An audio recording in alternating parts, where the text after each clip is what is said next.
iPad 9 ആണ് ഇത്. No display, അതായത് ലൈറ്റാണ്. ഇപ്പോൾ ഡിസ്പ്ലേ ഉണ്ട്, ലൈറ്റ് കിട്ടുന്നില്ല. അപ്പോൾ നമുക്ക് കണ്ടക്ട് ബേസ്റ്റ് ഉപയോഗിച്ചിട്ട് നമുക്ക് 14 Pro Max ഒക്കെ iPhone സീരീസ് ഒക്കെ ചെയ്യുന്ന പോലെ അങ്ങനെ ചെയ്യാം. ജസ്റ്റ് ഒന്ന് ട്രൈ ചെയ്ത് നോക്കാം.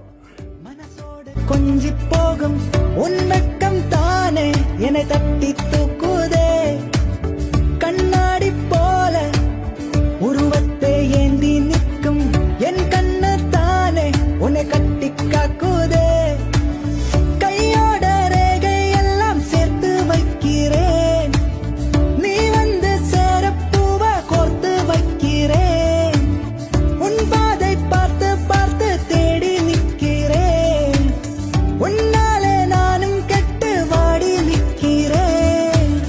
யாரோ இவள் என் பக்கம் வந்து போன பின்பும் பாசம் மட்டும் இன்னும் போகவில்லையே, யாரோ இவள் என் நந்தி பகல் சாய்ந்த பின்பும் உச்சி வெயில் இன்னும் ஓயவில்லையே, ஒரு பூவை போல அவள் தேகம் கண்டேன், நான் முன் போலில்லை வீழ்ந்து சாய்கிறேன், துளி தேனை போல அவள் பேச்சு